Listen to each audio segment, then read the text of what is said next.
For the record, I am aware that the dress code was cocktail, but I have a personal belief that if you don't wear your black tie to an awards night, you're never going to wear it. So firstly, I must acknowledge my fellow judges on the panel. They are all passionate South Australians. Some of them have been doing this for a few years now, put in a lot of time. I have the fancy title of Chief Judge. All that means is that when there was a tie-break, I had to make the tie-break decisions from time to time, but mostly all the judges had the same job. They all read just as many applications as one another, and thank them for the time that went into that. But by far the biggest contribution comes from the Solstice team. Jim Plouffe, Kiara, and of course Paul and David Washington. Fabulous job delivering the awards yet again and putting on an event in such changing circumstances.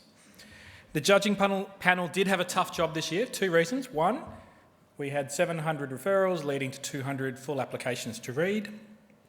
And secondly, some of you would have noticed there was no word limit on the applications this year. So it was time consuming. The judging is all done now. So tonight is a chance to sort of reflect on the group that we have. First, I'd observe many differences. The group is reflective largely of the South Australian economy. We've got cafe owners, chefs, winemakers. We've got medical researchers, dentists, GPs. We've got real estate agents and commercial building cleaning services. We've got winners all the way from ground transportation to space technology. We've got small, buzzy Lot 14 startups, and we've got household names. But beyond those differences, you have a lot in common. Firstly, you're South Australians. Secondly, you're all business leaders. You won't see too many winners from sort of sports or politics. They might be leaders in South Australia, but they're not business leaders. Businesses create jobs. I and Simon Birmingham believe that jobs are crucial to our state. I've been part of some SA government brainstorming sessions where we're trying to solve the so-called brain drain. And as we heard from Jessica, the lifestyle's great, everyone knows about that, but it's jobs that really bring people to South Australia. This room creates jobs. Next, you are all aged under 40-ish.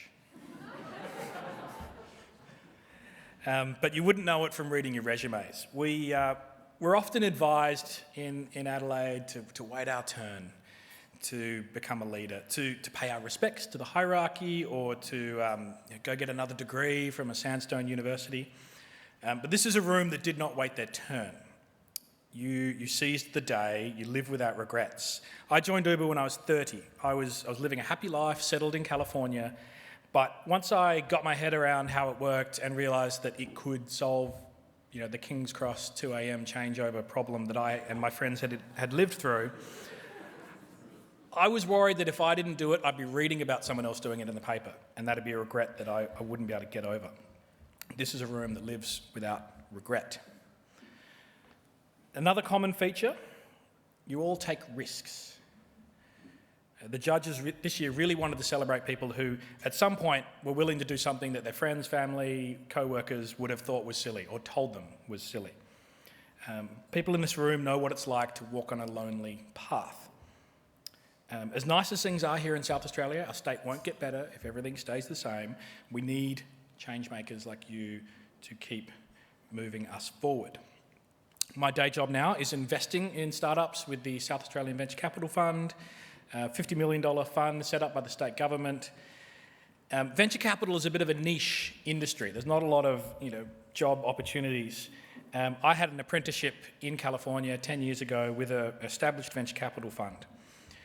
One lesson etched in my mind during that apprenticeship was this. We'd often see multiple companies come along pitching a similar idea inspired by the new iPhone or something. And the decision then was, which team do you back?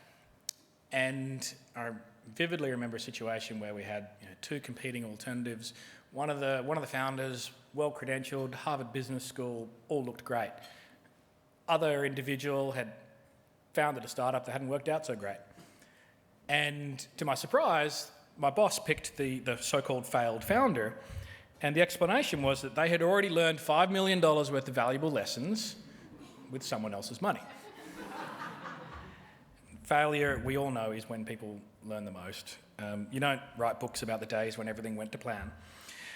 So as a state, I hope that we can all get a bit better with celebrating failure. Frankly, this room tonight is full of success stories. But the judges noted almost every story we read had a moment somewhere where the whole endeavour was within a whisker of falling apart. Cash flow came up a lot, health scares, dodgy customers, you name it. But we don't get to often celebrate the folks that sort of had a crack, swung and missed. I do hope that you as successful entrepreneurs can be a leader, supporter of others who are on their own entrepreneurial journeys. The 40 Under 40 is a great project by InDaily. Taking the time and effort to write positive stories, not just the sensational stories that sell papers. My track record shows that I'm a big believer in competition and choice in all arenas, so of course I believe it's important that we have a vibrant and diverse set of media in South Australia. I might be the one that takes a moment to just encourage everyone to have a cheers to Solstice Media for what they do and for dinner tonight.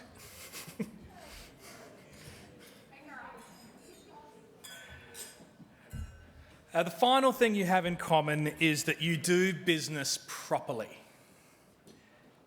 Not just selfishly to try and make a quick buck.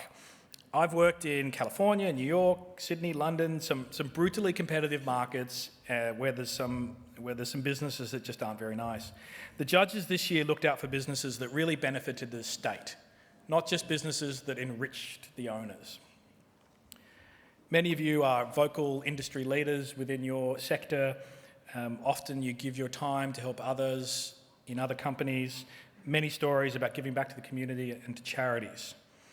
The bottom line I asked myself when looking at any of the applications was, is SA better off because this person lives here? For all of this year's 40 winners, the answer was a clear yes. SA is in good hands with this group. If we could clone you into 400 or 4,000, we would. Thank you for applying. I'm glad we could have this night together. It's been a tough year to be a business leader. Nobody had a business plan that predicted what 2020 was going to be. There's one individual in the room had a logistics business in Kangaroo Island, which was sort of ravaged overnight by the bushfires. 3 months later, everybody's at home, stuck in lockdown, and demand for logistics is going through the roof. There's no playbook for what happened in this year, and it's in periods like that, periods of high uncertainty when everybody looks to the boss for answers. So a very tough year to do what you did. Congratulations, I hope you enjoy the night off. I hope you all get to meet some of the fellow winners tonight. It's a great network, folks in different industries, different jobs, not necessarily competitors, folks that you could call for advice and support one another. The 40 Under 40 is still a young community. This is the third year, so the alumni community is going to grow by 50% overnight. So you all have a chance to shape it. Carmen's going to speak to that more. The most important way you can help is to encourage other people to nominate. It's a very Adelaide thing to be humble about your accomplishments, and I've spoken to a few people whose reaction was, look, sounds fun, but I don't need another trophy on the cabinet, I don't need all that attention. And my message to them is, this isn't just about you. It's nice to have an award and have a nice night out, but this is about telling great stories in City Mag and making fellow South Australians proud and hopefully inspiring some others to come along a similar journey. Personally, it's been a real pleasure to get to know you. I did joke about the length of the applications, but it was a real privilege to read such intimate, personal stories of the business journeys you've been on. I'm super excited to see what comes next for this group. Time is still very much on your side. That's what's unique about this particular event. Please don't get complacent with what you've done so far. You all have the skills and talent to be the leaders and CEOs of tomorrow. Thank you.